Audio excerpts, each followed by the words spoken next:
Alright guys, it's JD Sherritt here, just checking in before the holidays as they're here, they're on us.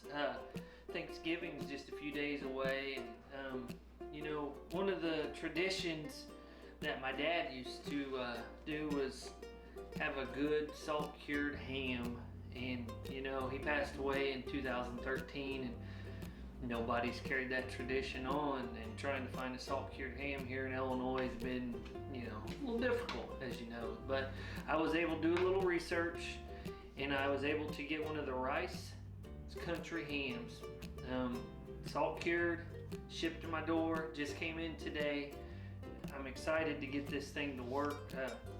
As you can see, it came shipped in the netting, so I'm looking forward to serving this over the holidays, but there are a few steps that have to go with this to get it to the plate, and I wanted to kind of record it and let people out there that don't know how this process works, or you know, what steps to follow. But I'm going to record that, log that, in the process from purchase to plate, so stay tuned. Alright, so the process of the ham procedure is to remove it from the netting and soak the ham in a bucket of water for 24 hours is what's recommended. So we went out, we got the bucket purchased just a little while ago, and I'm going to go ahead and follow through with this process. So I got the bucket of water here about halfway full. What I'm going to do is I'm going to go ahead and cut it out to the sock here. And don't be alarmed if you see some stuff on there. It'll all scrub off in the end, but what they say to do is to cut the netting off the ham. Okay, I did wash my hands before we did all this, so you'll see some stuff on there. So you're going to take the ham and submerge it down into the water. Now, we're gonna let this ham soak for 24 hours, and we're gonna come back, scrub it with the brush, and rinse it, and get all the imperfections off the ham. Don't be alarmed. There may be a slight mold covering or such, but it'll all wash off in the end. And then we're going to put it in the roaster and bake it. So stay tuned, we'll log that experience.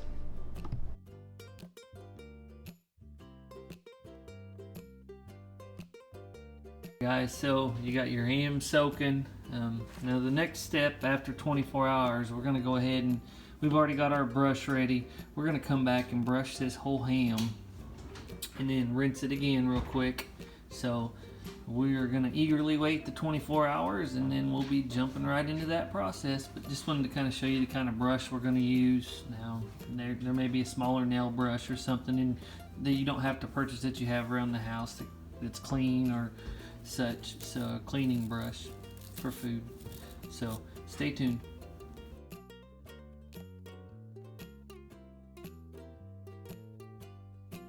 Alright guys, so the time has come. We let this ham soak in this bucket overnight. So now I'm going to get it into the roaster and we're going to cook it. So first things first, always make sure you've washed your hands before you handle the food. But so I've already washed my hands, and then I went in and I've already scrubbed this ham, got all the stuff brushed off of it per se. So now it's time to make the magic happen. So I'm going to pull it out of the bucket, set it down into the roaster pan, and then give you a little highlight on everything. So when my dad would cook these, he would actually, probably not always recommended, but that was the way he liked to cook it, and I'm going to kind of follow the directions that he did. But so you're going to put this into the roaster here. Ooh, that's a big old ham. Now, instead of cooking it in water, my dad always liked to put Pepsi. Cook it in Pepsi is what he would always say. So that's what we're going to do. So I'm going to pour 2 2 liters of Pepsi into this roaster pan. And then the way it's gonna cook is we're gonna cook it on 350 for 30 minutes on one side. Then we're gonna roll it, bump the heat back down to about 325, and then let it sit and cook for about 3 hours on that side, and then roll it again, do another 2 on this side that we started with. So I'll get these 2 liters poured in and we'll start the cooking process.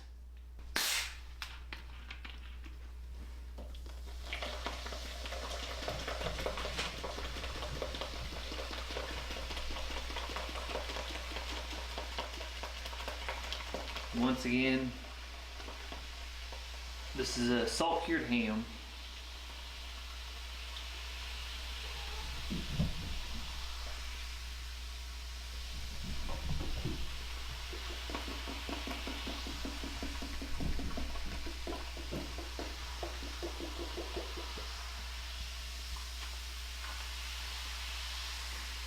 I don't know if that's picking up that was bubbly, but woo, that sounds good.